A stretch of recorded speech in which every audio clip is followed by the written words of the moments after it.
Graças a Deus por tudo que Deus tem feito em nossas vidas. Hoje, irmãos, eu gostaria de fazer um comentário acerca do Salmo 137, né, que fala saudades da pátria. Aqui, já no 1 aqui, junto aos rios da Babilônia, nos assentamos e choramos, lembrando-nos de Sião.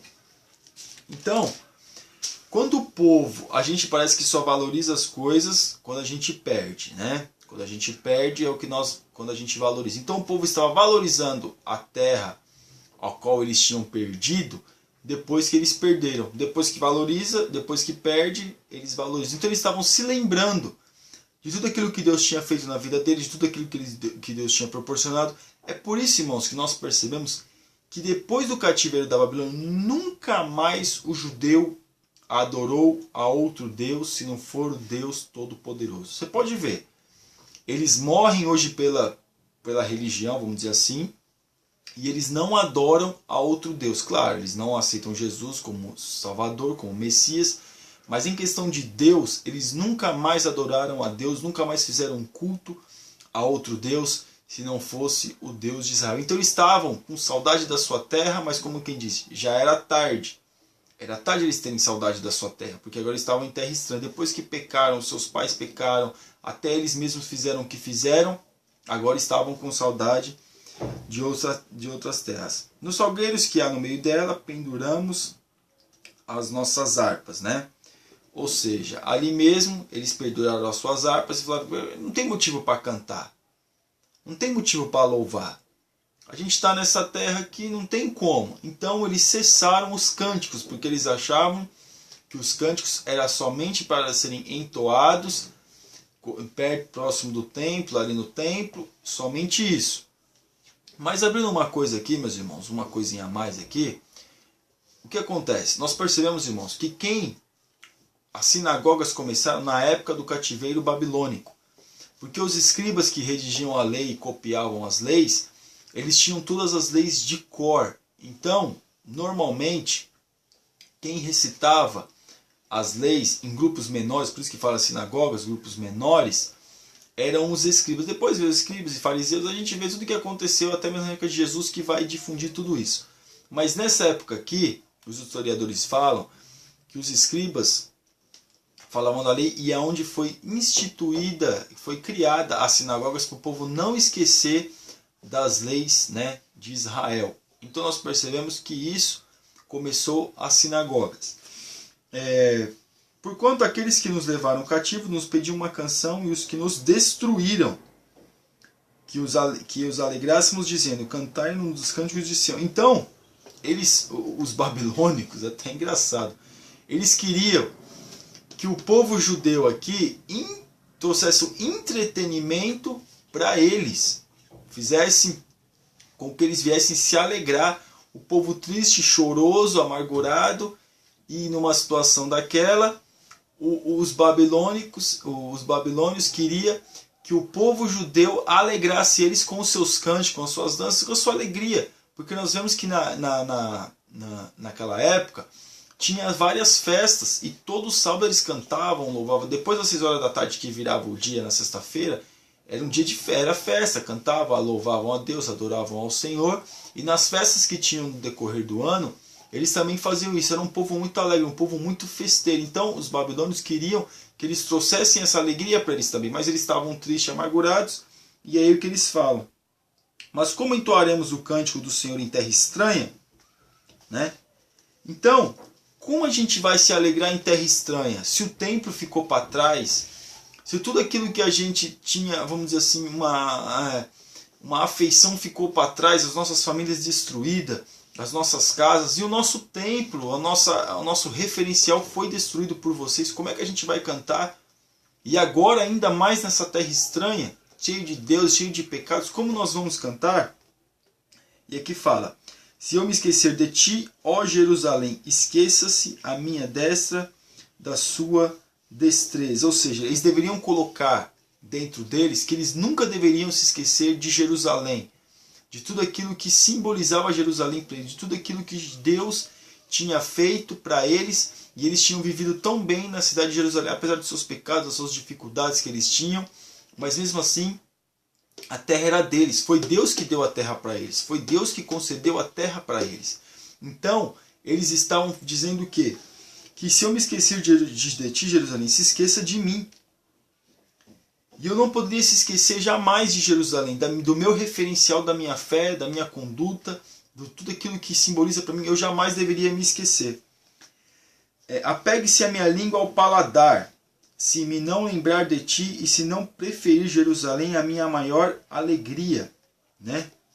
Então deveria colocar Jerusalém como a sua maior alegria, porque era a terra deles, como nós estamos falando. Então Jerusalém deveria ser um referencial de alegria para eles.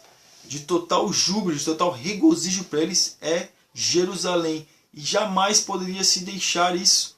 Então perderia até o paladar. Se esquecesse de Jerusalém, não ter mais gosto na vida, não ter mais gosto naquilo que comesse, porque fala paladar mesmo, fala de gosto, fala de sentir sabor. Então não deveria mais sentir sabor na vida se esquecesse de Jerusalém.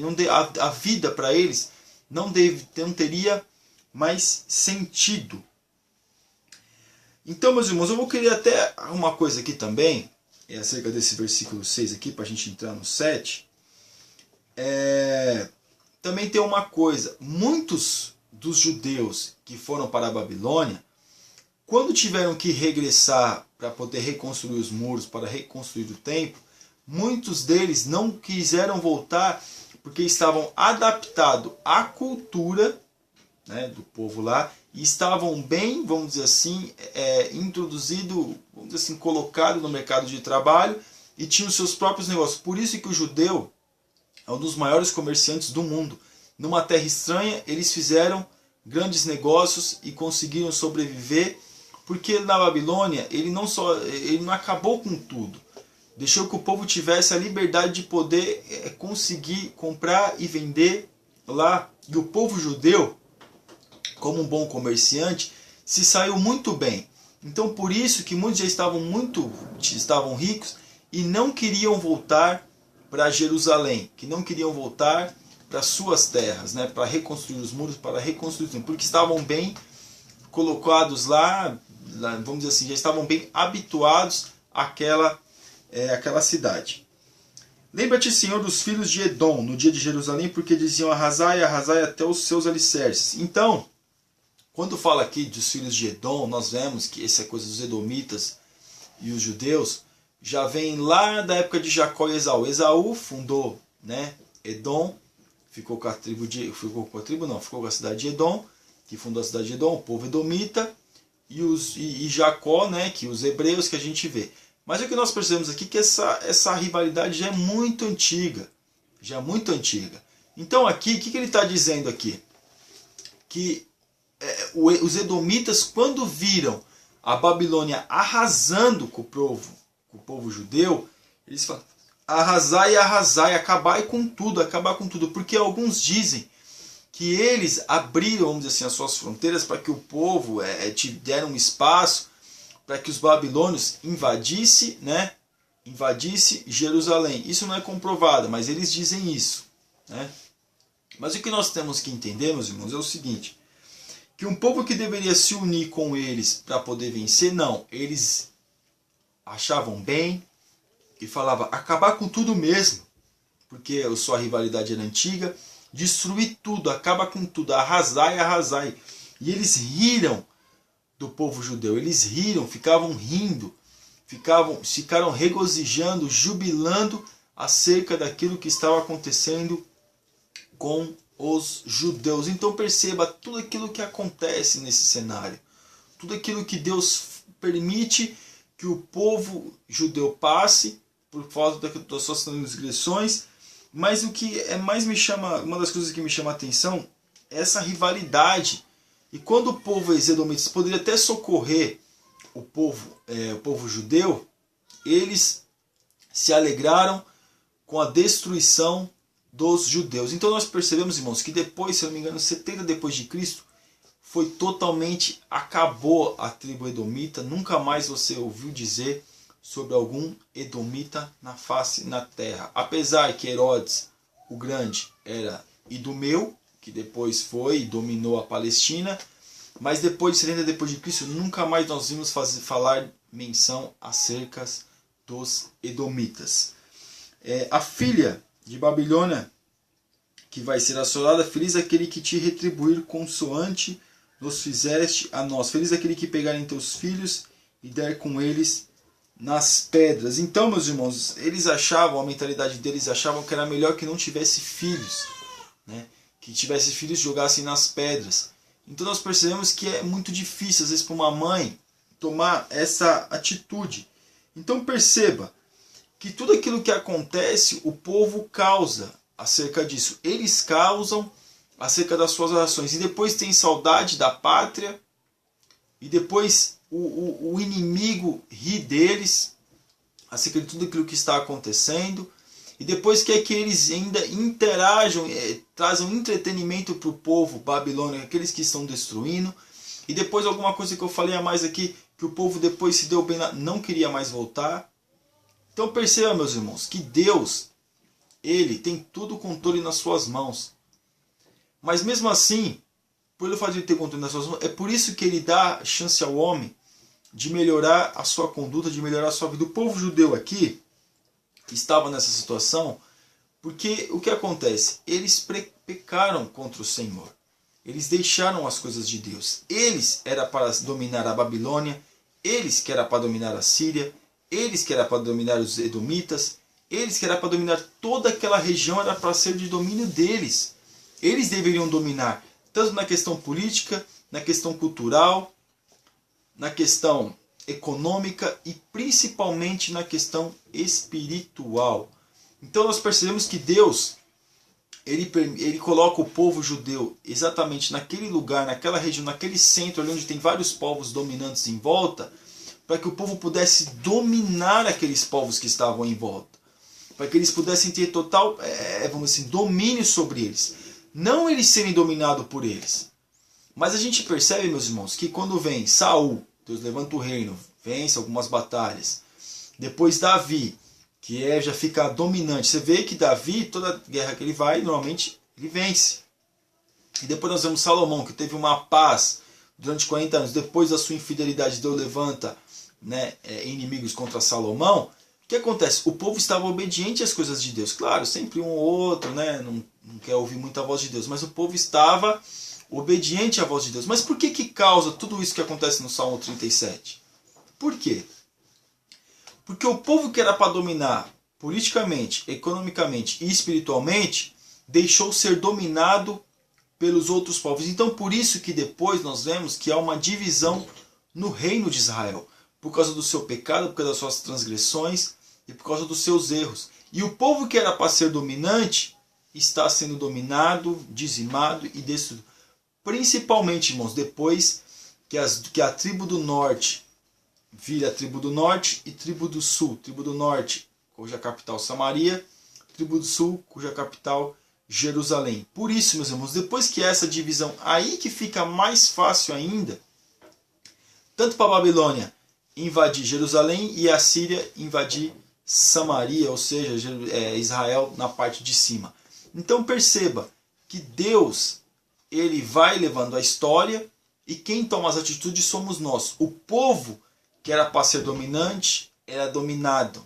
Mas quando a gente fala que era dominante, não é questão de oprimir os outros povos vizinhos, não, mas é viver em comunhão, viver bem. Assim como Salomão viveu em paz durante muitos anos. E eles também, meus irmãos, Jerusalém, ou Israel, os hebreus, era para ser usado para haver uma condição de paz entre o mundo. Como a gente vê os Estados Unidos que faz esse papel, não faz assim, mas a gente vê que quando surge qualquer guerra, os Estados Unidos entram para poder apartar a briga, para poder ter uma certa, vamos dizer assim, um certo diálogo entre as partes, mesmo que não tenha funcionado muito como nós estamos vendo.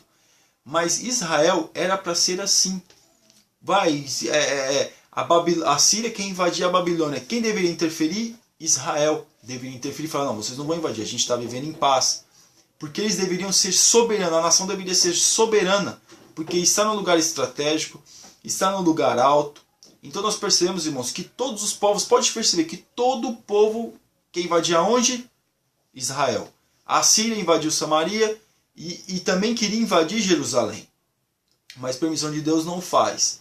Mas também a Babilônia invade, né? Nós vemos que eles invadem Jerusalém, e nós vemos depois os médios persas dominando tudo, depois nós vemos Alexandre o Grande dominando tudo, aquela região ali, e depois nós vemos o Império Romano dominando tudo e expandindo mais. Mas quem era para ser o povo que deveria dominar, meus irmãos?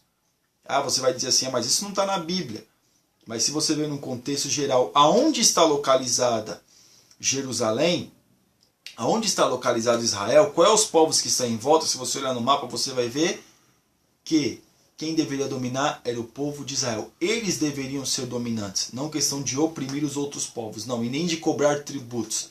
Não é nada disso, nem de levantar um império, não, não é isso. A questão de domínio é questão que eles deveriam ter a sua economia forte, as economias deveriam estar fortes, mas eles deveriam ser o exemplo em tudo. Amém, irmãos? Que Deus abençoe os irmãos. Você que não ainda assinou nosso canal, que gostaria de assinar, está convidado a inscrever. E você que já assinou, que Deus abençoe a sua vida. Fique na paz, em nome de Jesus.